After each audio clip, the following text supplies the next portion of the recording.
Well, hello. Welcome to the first ever episode of Make It Experiential, the new podcast series from XI, hosted by myself, Franco, the head of client services here at XI, and of course, Andy, our head of creative. We said that we were going to do a quick introduction to ourselves to kick everything else off, just so that people kind of know who we are and know where our enthusiasm for everything experiential starts. Myself had been part of the business and the IOF group for just actually coming up to 3 years. Got my work anniversary coming up soon. And before that, had probably over a decade working in retail, particularly for kind of household consumer electronics brands. And so that kind of intersection of kind of retail and technology, which kind of led me down perfectly to running XI today. What about you? What's your story? What's my story? Well, yeah, I'm head of creative. I've got my 5-year badge for Experiential now. But I've got like 20 years commercial design experience, and that kind of covers like photography, UI design, motion graphics, and most recently AI experimentation. So very good. And I look forward to seeing what you and the guys come up with when it comes to editing this pod. And making it kind of really come to life, and the kind of visual identity that will work out, as the podcast grows. So, it might be obvious what we're going to talk about today, but well, I don't know. I mean, maybe it's Christmas. It's nice that we both got probably some kind of dusty Christmas wear out from the back of the wardrobe. I've got to wear this because obviously I'm representing the one of the brands we work with the most. Insert footage from previous experiences here. What about yourself? Is that your hat? It's it's my hat that I wear usually on a Wednesday, and this is the only time I actually get to wear my Christmas T-shirt, because obviously normally it's too cold in the winter. But this is for my wife. She's Welsh, so obviously it's got Nadolig Lawen. I think I've said that right. But Merry Christmas in Welsh. And it's for a cancer charity. So there's kind of an irony to having a Welsh Christmas T-shirt. It's kind of like, lots of kind of hard guys, kind of, too hot to wear a jumper. Got to wear a Christmas T-shirt. That's true. What does Christmas look like in your household? Well, we have like a Christmas tree, and we never get rid of any of the decorations. So, like every year, the tree has to grow another branch, even though it's plastic. Heavily laden as well. Kind of. Yeah, absolutely. But it's just a mishmash. It's not. I know you'd think because I'm a designer, it would have to be perfectly, all the colours and minimal. But no, it's, I've got squirrels, foxes, badgers, eggs on there. Yeah, it's not even Easter, but... I was going to say, the rest of your house is very well designed. So is this the kind of, maximalist corner, kind of, we're only doing it for 1 month of the year, we can really let ourselves go here? Yeah, that corner in the room is just like, there's the skits corner. Some kind of vomited Christmas all over the tree. I guess talking of Christmases and Christmases on the high street, and kind of for the sorts of brands we work with, what were some of the kind of campaigns or the kind of brand activations that stuck out to you last year? Oh, so you're talking about highlights from last Christmas? This is Lush had an experience in Liverpool, and it was quite sensory. Well, the thing is, I find a normal Lush experience quite sensory anyway. Because the almost overwhelmingly so. It's like, whoa. You walk down Oxford Street, it's like, yeah. But this was that they put on like 5 rooms, so you could like walk through. I think they had like mirror balls in one room, they had exercise balls in another. So it was basically a lot of balls. But the thing that I take from it is they're turning like the retail space into a destination, right? Yeah. It's like somewhere to go, and it's not just about the product. Although I'm assuming that did they do a kind of special type of bull, bath bomb or soap or something product that was for each room, or was it?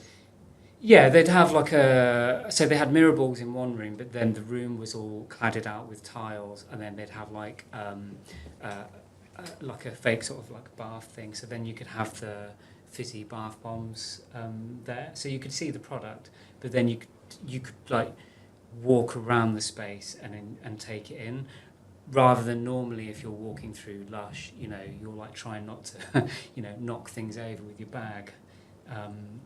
But yeah, I know what you mean.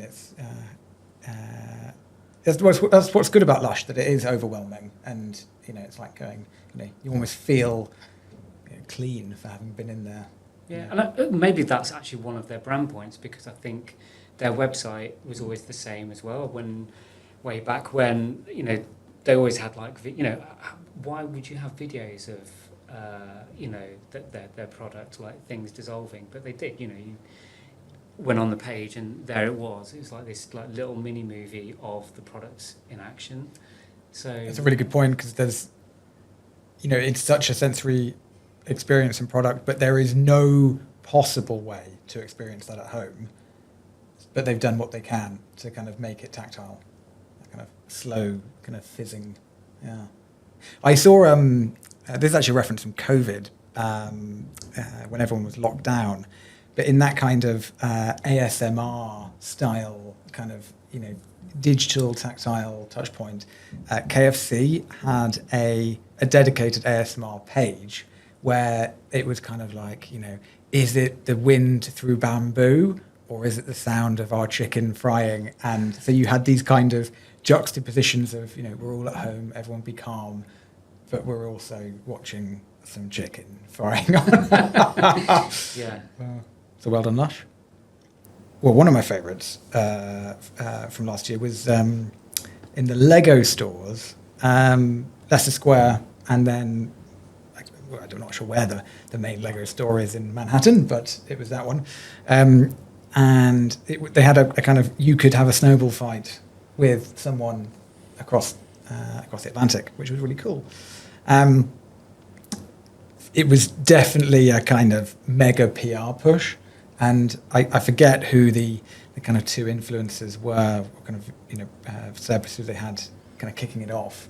But yeah, it was a kind of, I thought it was an incredibly well orchestrated campaign, in that if nothing else, it was super visible. It was all over the the kind of media and that sort of thing.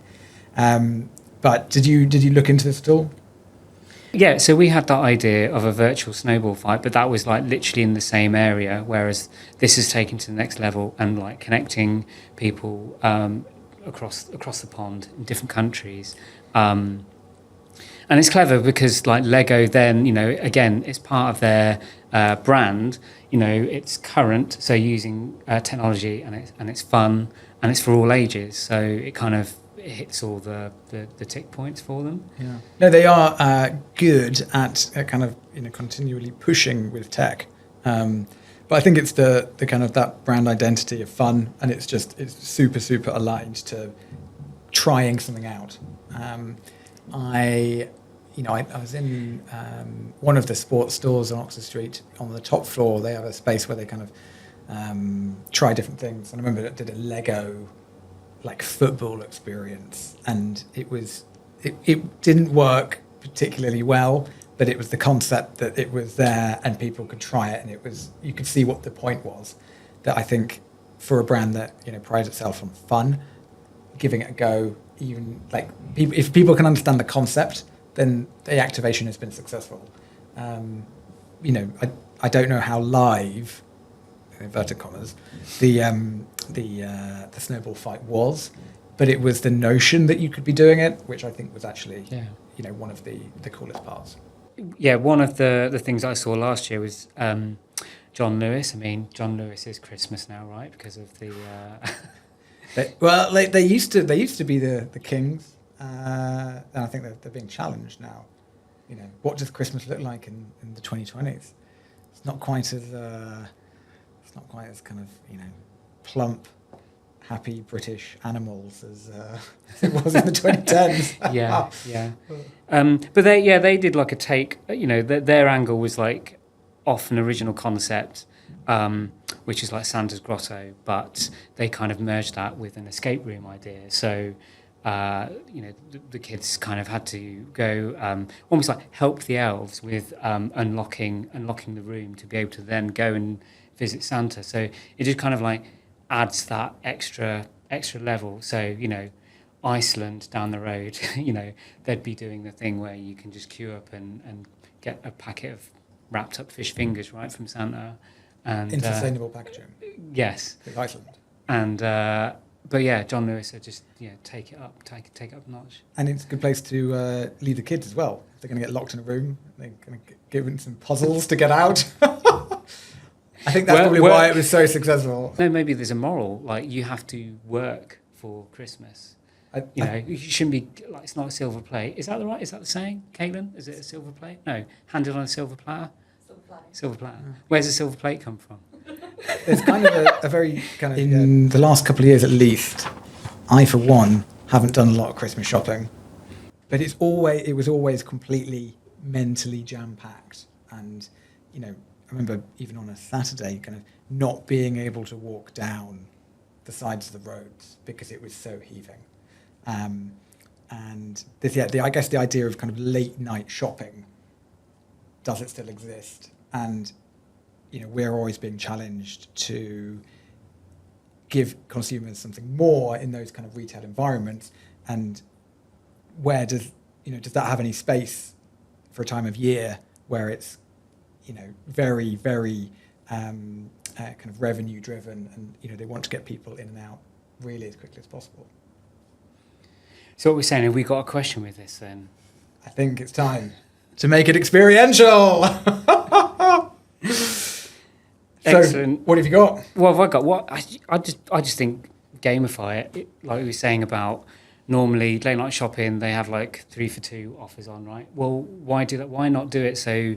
Okay, you buy you 2 gifts that you're going to get for mum and dad, and then you have a big giant sort of screen with like a spin to win. That gift is yours, so it's free. You know, there's a bit of anticipation in there, you know, and this is for you. So the hard work, like we were saying about like having to go out, the hustle and bustle of late night shopping, you've gone through all of that. This is your reward. And you know what? The queues would probably be a really good time to even just implement this, so that you've got the dead time, you make it big, visual, theatrical, and then you're tying in, you know, people who are already almost at purchasing stage with some fun and some kind of anticipation. And I think a lot of people would be, you know, probably, you know, taking photos of this, videos, kind of sharing it with their mates on WhatsApp and that sort of thing. And it would uplift the whole thing. But I guess you would have to be doing it with lower value items. You wouldn't be, you know.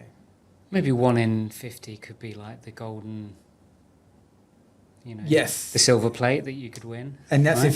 if you silver plate. I'm going to keep bringing that one in. Some sort of antique store. Andy's won a silver plate. And yeah, Caitlin's got a bath bomb. But yes, in terms of setting the like the prices in advance, you know, it's not actually a big, you know, wooden fabricated wheel that someone's kind of spinning round and you're kind of winning it. You know, it's something that can be monitored and measured, so that a brand would know what value of kind of prizes they're actually putting into the pot here. A Christmas-themed example would be the Lidl, hello, pushing the brand, we did the Secret Boxes campaign with them at Winter Wonderland last year.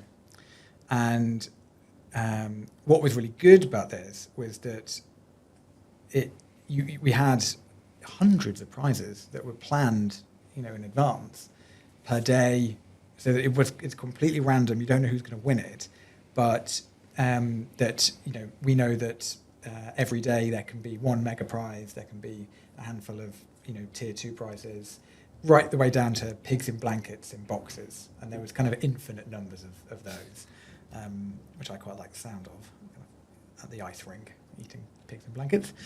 But it was cool. You did I got to do a bit of animation. Yeah. It was quite a quick turnaround. So when isn't it? Yeah, I know. But that's the thing. Like you're saying, like the Wheel of Fortune, Spin to Win, and then this actual animation was we had a load of presents. So giant presents on the screen, and we kind of animated them in different ways. And it's like that anticipation of like, what could I win? The box opens, the stars fly out, and there it is. It's some pigs in blankets. Some pigs in blankets. I wanted to say silver plate again, but obviously they didn't have a little silver plate. But that was at Winter Wonderland, right? It was a different execution to our first Winter Wonderland experience, which was very amusing because I hadn't even started when I joined the pitch with you, delivering these ideas for Winter Wonderland. I know. Well, we actually pitched the virtual snowball fight in this. Was that where it started? Yeah. They chose about having the dance off against an elf, which at the time just was the coolest and kind of most radical thing I'd heard. And there we were first week, and you and I were listening to different kind of hip hop Jingle Bells remixes about what was the sound, what was the vibe going to be that people were having. The elf was called Terry Twinkletoes. But yeah, even having to work out what dances that we wanted to do. So there's like probably, I don't know, 20 GIFs that exist, probably of us trying to work out which one to do. And then obviously you have to get it to work with the 3D model as well. Yeah. There's the famous one of Charlie doing the dance off, except it's actually 5:30 a.m. and he's just done the overnight install, and he's still giving it his all, which is good. How about this for another Christmas theme? Christmas cards. Christmas cards. I reckon you're quite a tactile person. Are you big on Christmas cards? Well, yeah, because obviously I have all the crafty decorations that are on the tree. So, like normally, we then have a wall of cards to go by, on some string. But like last year, we decided, you know what? Let's like think about the environment without like throwing the greenwash out there. But we just thought, well, actually, let's just hold back and not send cards this year and see what happens. And the thing is, it's like you get to the last week before there's the mail cut off, and suddenly we just had all this flurry of cards coming in. So it's like you scramble then to get all... Did you do a panic buy to go and... Yeah, literally was just, right, okay, so, but we can't send... Like, we've missed like the international post, but, had to get all the cards done and out. But I guess what you're saying, there's a question here with the Christmas card theme. Are we doing it again? Yeah. Woo! Make it experiential. So, talk to me. How are you going to improve the Christmas card experience? Well, that's it, experience, and I think that's what you could turn it into. So it's actually you kind of build like a set piece. So it could be in like a shopping mall, and say you've got like an oversized elf workshop that has a conveyor belt, like moving conveyor belt with obstacles, which are like toys, probably other elves that are there maybe. And I kind of see it as almost like a It's a Knockout for the oldies, or Total Wipeout. Is that the Okay, but you wouldn't have oldies doing Total Wipeout in a children's centre. Probably Health and safety nightmare. Yeah. Obviously, everything would be foam and padded, and we'd have all the documentation. But the idea is that you can take part in an experience. We'd have cameras there that would record it. So you're creating like unique content, right? It's almost like the stuff you see on TikTok. It's raw, and you know that can only be done by that person in that moment. It's not. I know we do a lot of digital and AR things, and everyone's got like Snapchat and do that. But this being in a physical space, you've got the theme. We can our app can like kind of edit in like all the different parts to whatever you're doing, and then you've got this like slick video at the end of it that you can then share at Christmas time. And that would become the Christmas card. That becomes a Christmas card, because then you just we talked about it earlier, Kane, wasn't it? You just literally post it on Instagram at everyone, and that's it. You've just done it once, and tag everyone, and it's done. You can enjoy your turkey. Well, that's it. You could actually have almost a flip book version, whereby, I don't know, when you were young, or if this is probably very easy to do, but back in the day, this seemed incredibly sophisticated when kids had a book that their parents had made for them. It kind of says, it's the snowman featuring Johnny, and that sort of thing. Whereas now, you could have your sequence of different activities, and each of those could form a different part of the book. Take your kids along.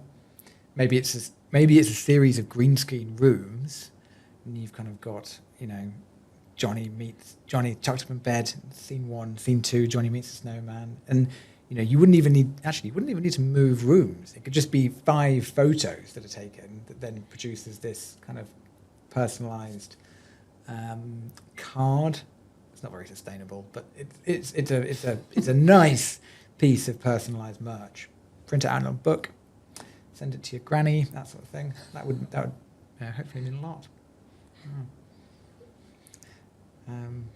That's my big idea that I'm taking away from this. Your big idea. Obviously, I've been building a GPT. Yes.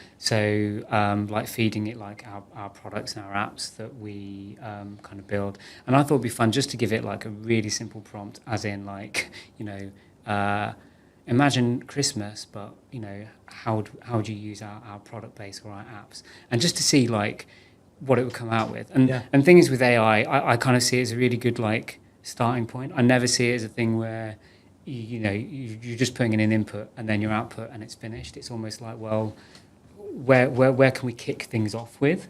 So I just thought I'd just bring up like a couple of things that it spat out, because it's definitely quite interesting. I forgot. Has our GPT got a name? Well, I was thinking of calling it Charlie. For anyone who doesn't know, Charlie is our kind of head of software. But also head of everything, and kind of has a lot of the answers. So off the bat, like, okay, Holiday Hub dashboard. I mean, this is the thing sometimes with AI. AI it kind of it's quite whimsical in like naming things, but that whimsical is also a name that word that ChatGPT would drop into every sentence. Yeah. I'm sure there's something on here that says that. But basically, the concept is a dashboard, right? It's a control center for all your Christmas activities. You can access it via a QR code. And then if you're playing games, taking photos... timers for putting stuff in the oven. Tick list. That's your Christmas is your activation. That's what you're thinking, like unwrapping presents, like game. I was thinking more kind of Asana for Christmas, where you're like project managing the hell out of your Christmas activities. It's something my wife would be into, but Batat game, right? So Santa's Light Dash Challenge. So I imagine you kind of have the lights, you could have them in the shape of a Christmas tree, right? And then the different colours, and when you're hitting them, you get points. Definitely. You know, Better than hitting Rudolph's noses. well, you could have the red noses. Well, there's another idea. See what I mean? You've got the starting point, and Yeah. now you're riffing off it. And it's done well to understand exactly, the product set and how it could be linked in with a theme. That is impressive. Well done, Charlie. Well done, Charlie. Exactly. Leaderboard. So this is Elf Games leaderboard, and I quite like this because it did say, it's gift wrapping races, or candy cane tosses, or obviously Christmas trivia. With my mum, she hates playing trivia games because she says she knows nothing. Oh, I thought you were going to say she knows everything. Well, no. It just becomes really frustrating because you feel quite bad. Just frustrated for her, basically. Obviously, we've got the Spin to Win app, Spin Santa's Wheel, right? But, I mean, he's got reindeer, really, so he doesn't have any wheels. Meet the Player. So this was a good one. So it's a riff of our things we've done, like with Man City, for example. But it's Meet Santa's Helpers. So you could choose like the reindeers, or you could choose the elves that are going to kind of help you make Christmas better. You choose them all, and then be in the video together. Okay. Video booth. So 360 snow globe experience. Okay, So this would be in the snow globe We with you. fabricate like a giant ball, Yeah. and then you get in it. It could be kind of Crystal Maze style, fan blows fake snow, camera zips around. Yeah. That's a solution, that is. Should we build it? Let's build it. Take it to the Christmas party. Yeah. So, podcast 1, episode 1. Biggest takeaway? Highlight? Silver plate. Silver plate. Yeah. Well, I now know what to find for anyone who's got you for Secret Santa this year. Absolutely. And needs to be engraved as well. Producer Caitlin, if you can make a note there, find plate for Andy and engrave it. That'd be great. In that case, this has been a lot of fun. I've really enjoyed myself, as I always do when we chat. And for anyone who has also enjoyed themselves listening to this, we'll be releasing a podcast every month with the intention of looking at a large cultural moment that will be happening anywhere between kind of 3 to 6 months later in the year, so that we can bring ideas to the forefront and effectively help our clients to get ahead of the game, and kind of have a bit of fun doing it along the way. We should also have some fun guests, people we work with, also kind of contributing and sharing their opinion on how to make it experiential. Please like and subscribe. Merry Christmas. Merry Christmas.